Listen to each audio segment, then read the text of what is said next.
This belongs to you now, Captain.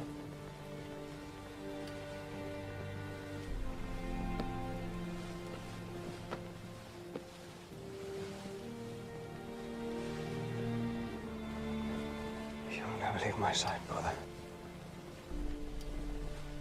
We are sworn to serve the king and the realm.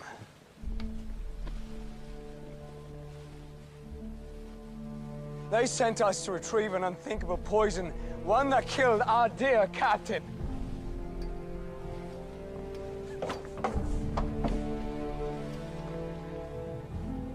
Never again shall anyone set sail to that cursed land.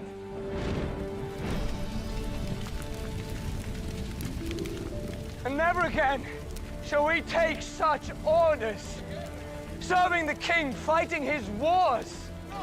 That is the way of dishonor. And all you who disagree, flee now or walk the bloody plank.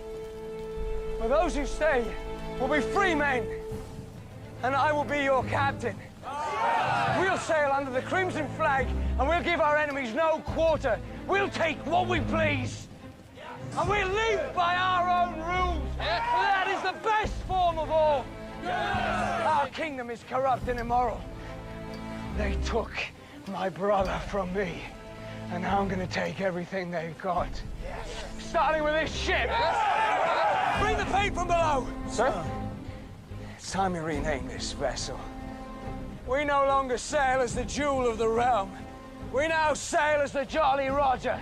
Yes! Yeah. When they come for us, I want them to know exactly what we are. Pirates! Pirates! For at least among thieves, there is honor! Hey y'all, welcome back to my channel, Fictional Minds.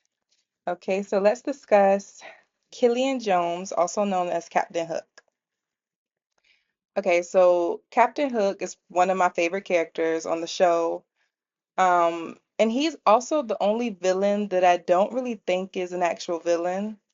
Um, I guess because he's a pirate, that does make him kind of bad, but he started out being abandoned, which we found out, much later, but he was abandoned as a child by his dad. And when he became an adult, I think he had his older brother to look up to, so that gave him, I guess, a sense of identity to where he wanted to be honorable, like he thought his brother was. But as we know, his brother dies because the king of wherever they were from sent them to get poison from Neverland, which ended up killing him. And that's what kind of started his whole evil arc, which he became a pirate. And one of the things I really want to talk about is, how he was originally a Navy officer and he had really strong values. I think that says a lot about his character, even as he became a pirate. I think that was something that he kind of held on to is his standards and values. Although, we can get to this later, when he took Ursula's voice, I think that kind of did step on, that's where he kind of really danced on that line of who he is, and then I guess what his environment has turned him into. You know, I think his death was also, as I just spoke about, his brother's death. Like that really, I mean, that was it for him. That was it. And I think that was also a testament to like him feeling abandoned.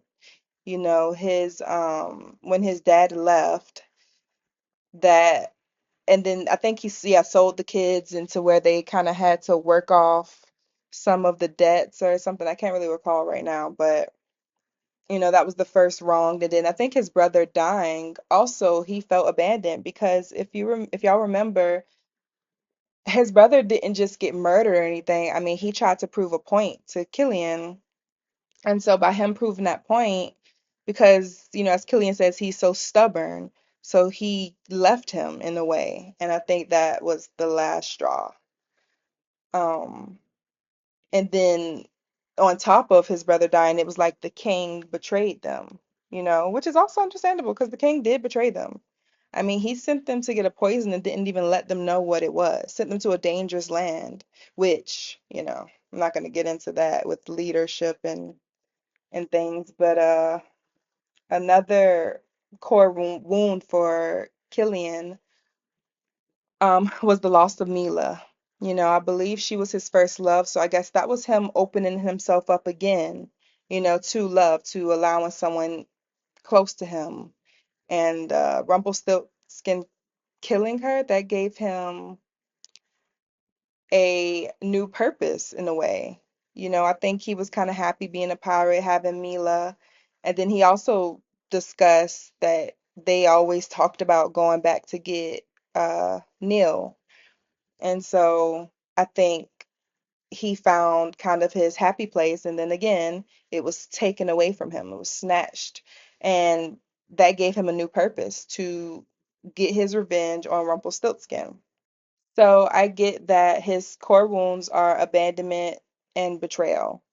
So when we meet Hook, he's very like, that devilish smile and super charming and just always very flirtatious. And I think that is what he used to kind of cover up his pain. He had high openness, very creative, adventurous, of course, a curious mind. He had modest consciousness, when he was a sailor, I think he was very strict, and that was because he had his older brother to kind of be someone to look up to. But as a pirate, I think he's very reckless. So, he didn't have great consciousness as a pirate. Very extroverted, very charming, as I said, and witty. He's also a leader, he's a natural leader, and very good around crowds. I think we did see some social awkwardness when he kind of went from the villain to trying to be, on the team of the heroes, and he didn't quite fit in. But for the most part, like generally, he's very charming. He can get along with people. He has low agreeableness, very selfish, revenge driven.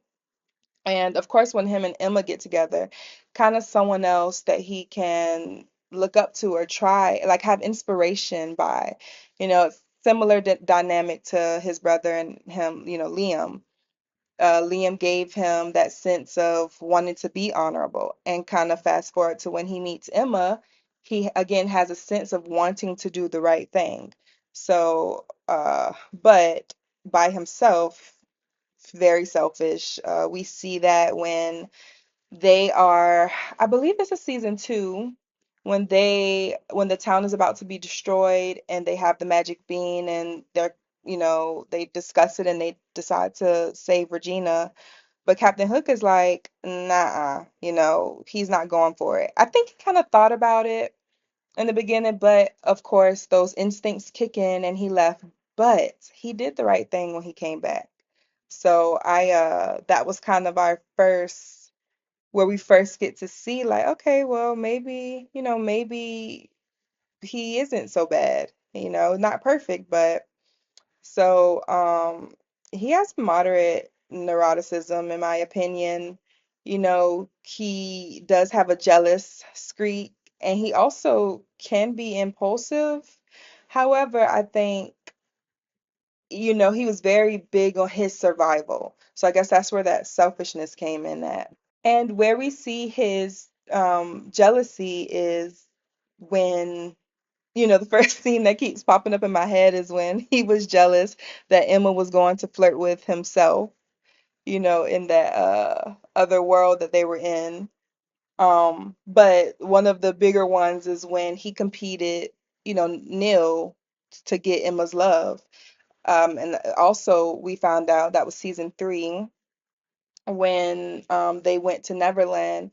We found out that that kiss that him and Emma shared, it revealed that he could also love again. It wasn't only just a conquest, it was like genuine where he felt, wow, he could actually have this again when he didn't think it was possible after Mila left.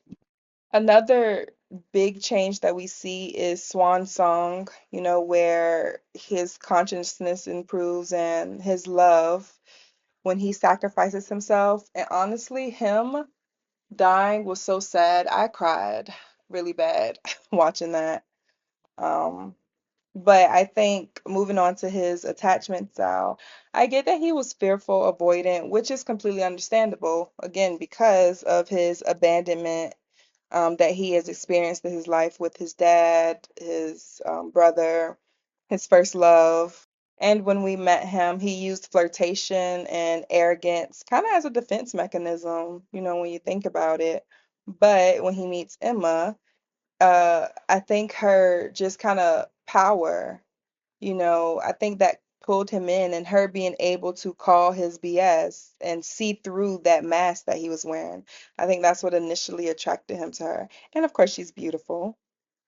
But she definitely helps him become more secure, even though she was also struggling with her avoidant attachments, and I know he helped her as well, but I think she struggled a little longer than he did. And because he was in, like, he was all the way in, and she couldn't say that I love you, which again is very understandable considering her past. But I'm happy that they, like, two avoidant people were able to figure it out and come together. Not perfect, but beautiful love story in my opinion. Because they both help make each other more secure in their attachments. Um, and so the relationship for both of them, it makes it more stable. So I really love to see his change. And I think, this kind of gives us an example of someone having narcissistic tendencies and narcissistic defenses, because Captain Hook is not a narcissist, but we did see those narcissistic defenses, his like arrogance and the charmingness of the flirtation, that was what he used as kind of a cover, so people couldn't really get to know who he was. And so I think that's a good example of that. And also, we get to see how I believe that Killian is not a bad person. He did spend a very, very long time in a lot of pain and deciding to do bad things. But I think we get to see that once he found his chance, he found his out. That's what it appeared to me, like he didn't have an out. He kind of had to keep going that path, keep going down the route he was going. And we see what happens when an opportunity presented, and he took it, and he became the man he once was. We also see this in season seven, and I know a lot of people talk trash about season seven, and I think I've said this before, Pirates! but it's one of my favorite seasons, and Nook is one of my favorite characters.